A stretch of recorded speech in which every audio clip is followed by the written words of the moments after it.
bagenzi ubu dosiye yanje yakwiye ngira ntangure gupostula ku makaminuza atandukanye nari nahisemo. Voilà. CV. Ndafisa CV nani? Ndafisa CV nanditse ngoma ntango université. Donc je cherche laisse-moi connaître ibintu nani.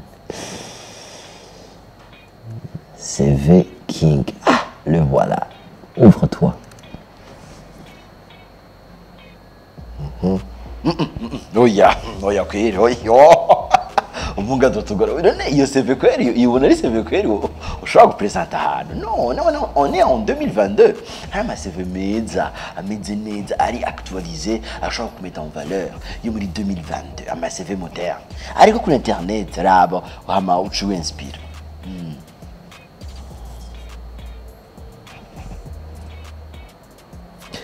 Ok. Candavi, internet. Google.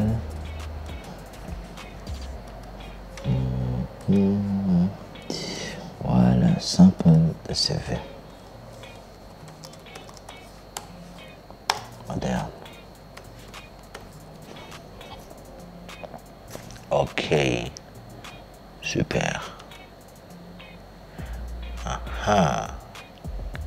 Yes. Et voilà. Iyi niyo ncantora kandi isa neza. Changira copier-coller. Copier-coller kweli? Oh non, tu peux pas. Ntushobora copier-coller. Par contre, tu peux t'en inspirer, siko hamukayitora ukayirabirako hamugacukora yiwawe iri personnalisé, siko ugashiramo ivy'iwawe ibyo wakoze tes expériences. Ugashiramo yuko wize kuri lycée du Saint-Esprit, ugashiramo yuko wari muri club des enfants journalistes au lycée du Saint-Esprit. À retenir. Lorsque je rédige mon CV et ma lettre de motivation, il est important de 1. Personnaliser mon CV en ciblant les expériences pertinentes. 2. Proposer un CV attractif.